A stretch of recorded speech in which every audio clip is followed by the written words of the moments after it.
है कि निम्नलिखित द्वीपों के युग्मों में से कौन सा एक 10 अंश जलमार्ग द्वारा आपस में पृथक किया जाता है। तो इसमें देखेंगे तो ये क्या हो जाएगा आपका अंडमान निकोबार। अंडमान निकोबार द्वीप के बीच में जो है 10 डिग्री का चैनल है। ठीक है, तो ये 10 डिग्री का चैनल है यहाँ पे। फिर आगे क्वेश्चन देखेंगे, कह रहा है इसके बारे में थोड़ा डिटेल देख लें। ये देखिए यूपी पीसीएस आईएएस प्री में पूछा था 2014 में। तो इस तरह से क्वेश्चन जो पीवाईक्यू के हैं आपको मिलते रहेंगे टाइम पे। कृपया आप इस चैनल को देख रहे हैं तो सब्सक्राइब करें, लाइक करें और शेयर करें। अब आते हैं आगे अगला। अब इसके डिटेल को जानेंगे। 10 डिग्री चैनल छोटा अंडमान और कार निकोबार के मध्य में स्थित है। अंडमान निकोबार द्वीप समूह बंगाल की खाड़ी में स्थित भारत की महत्वपूर्ण द्वीप है। इनमें नारकोंडम, सुसुप्तम एवं बैरन द्वीप सक्रिय ज्वालामुखी हैं। तो अब पूछ सकता है क्वेश्चन बना करके कि भारत के सक्रिय ज्वालामुखी कौन है, तो नारकोंडम और सुसुप्त एवं बैरन द्वीप सक्रिय ज्वालामुखी है। सक्रिय ज्वालामुखी में आपका बैरन द्वीप वाला यानी कि बैरन सक्रिय ज्वालामुखी है, जबकि नारकोंडम ये क्या सुसुप्त है, मतलब कि रहते रहते इसमें उद्गार होता है और फिर ये शांत रहता है।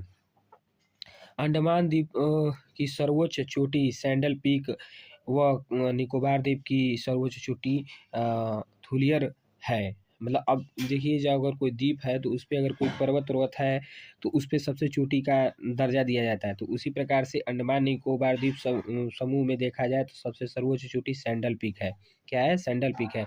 और सबसे सर्वोच्च चोटी निकोबार द्वीप समूह पे। अब निकोबार द्वीप समूह की बात की जाए तो सबसे ऊंची चोटी का वजह से थुलियर हो जाएगा। अब आते हैं छोटा अंडमान। छोटा अंडमान देख लीजिए करा इसमें। छोटा अंडमान की बात करेंगे तो छोटा अंडमान और दक्षिणी अंडमान के बीच में दक्कन पास है। कभी कभार क्वेश्चन पूछ सकता है दक्कन पास किन दो द्वीपों के बीच में है, तो ये हो जाएगा आपका छोटा दक्कन और दक्षिणी दक्कन अंडमान के बीच में दक्कन पास है। ठीक है, जबकि श्री सैलम नल्लामा पहाड़ियों में ये स्थित श्री सैलम नल्लामा पहाड़ियों में आंध्र प्रदेश में स्थित है। मतलब श्री सैलम, ये श्री सैलम है जो आंध्र प्रदेश में स्थित है।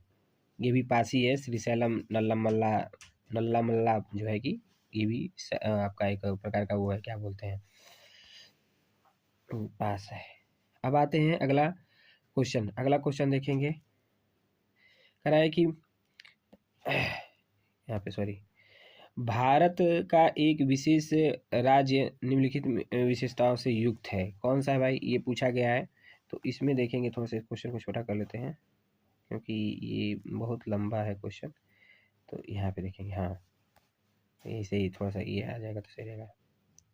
अब देखिए कह रहा है कि भारत का एक विशेष राज्य निम्नलिखित विशेषताओं में से युक्त है। मतलब इसकी विशेषता, किसी राज्य की विशेषता दे रखी गई है और पूछ रहा है कि वो राज्य कौन सा है। पहला कह रहा है कि यह उसी अक्षांश पर स्थित है जो उत्तरी राजस्थान से होकर के जाता है। मतलब राजस्थान, उत्तर प्रदेश, बिहार से होते हुए एक अक्षांश रेखा बनाएगी, उसी अक्षांश पर ये स्थित है। इसका 80% से अधिक क्षेत्र वन आवरण अंतर्गत है। मतलब कि 80% तक जो उसका क्षेत्र है वो क्या है, वन से ढका हुआ है। ठीक है, 12% से तीसरा कार्य ऑप्शन की 12% से अधिक वनाच्छादित क्षेत्र इस राज्य के रक्षित क्षेत्र नेटवर्क के रूप में है। और वनाच्छादित क्षेत्र मतलब कि वन से ढके हुए क्षेत्र जो है 12%, इसका रक्षित नेटवर्क है। नेटवर्क का मतलब कि रक्षा करने वाला प्रहरी के रूप में कार्य करता है। तो इसमें आप देख सकते हैं कौन हो सकता है। अब यहाँ पे देखेंगे असम। असम तो भाई बीच में है। ये अरुणाचल प्रदेश और असम इस सब तो बीच में है। हिमाचल प्रदेश को देख सकते हैं तो ऐसा इसमें कुछ नहीं, सब पहाड़ी है, पहाड़ी इलाका ही है। ठीक है, इसमें 80% तक। उत्तराखंड में तो सब ये भी पथरीली जमीन है, लेकिन अरुणाचल प्रदेश में जो है 80% तक जो है जो है कि वन आवरण क्षेत्र है इसमें। ठीक है, तो अब आगे अगला क्वेश्चन देखेंगे। अभी देखिए ये भी आपका जो है कि उसमें क्वेश्चन पूछा था, इसमें क्या बोलते हैं, आईएएस वाले में, ये प्री 2012 में।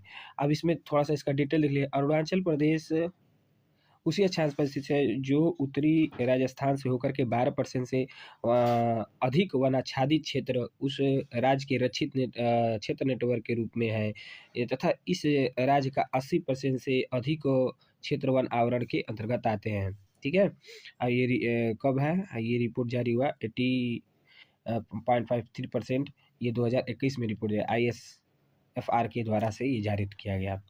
अब देखते हैं क्वेश्चन नंबर 54।